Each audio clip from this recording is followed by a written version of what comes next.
Yan guys, ready na yung ating prinitong isda. So, magpakulo na tayo ng tubig. So, ayan guys. Nakulo na yung ating tubig. Lagay ko kung gaano po karami. Ayan. Then, while boiling, let's put the tomato and onion. So, yan guys, nakulo na naman. So, what's next is ang ating, dahil medyo matigas ito, kalabasa. Yan. Pag bata pa po yung kalabasa, huwag nyo pong babalatan guys, kasi madudurog siya. Ayan. So, takpan ulit natin. Kuluan lang natin ng 2 minutes. Takpan. Ayan guys, pwede na nating ilagay yung isda. Pritong isda. Ayan, para po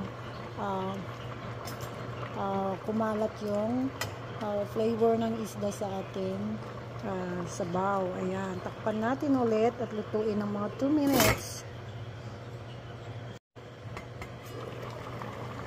Ayan, nakulo na naman siya. So, isunod na natin ang ating talong. Ayan. So, frozen po yung ating talong, kaya ganyan yung tsura niya. So, okay lang po yan. Ayan. At isunod na ang ating talbos ng upo. Yan po yung aking tanim na linagay ko sa freezer. So, bale, pinakuluan ko lang po yan. Kaya ako linagay sa freezer. So, ayan, antayin lang natin guys na kumulo. Yehey! Nakakulo na siya.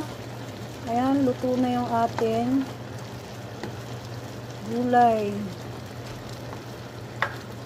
Ayan. Sarap. Super sarap. So, ayan, ready na po siya. So, ito na po ang ating dinengdeng na napakasarap.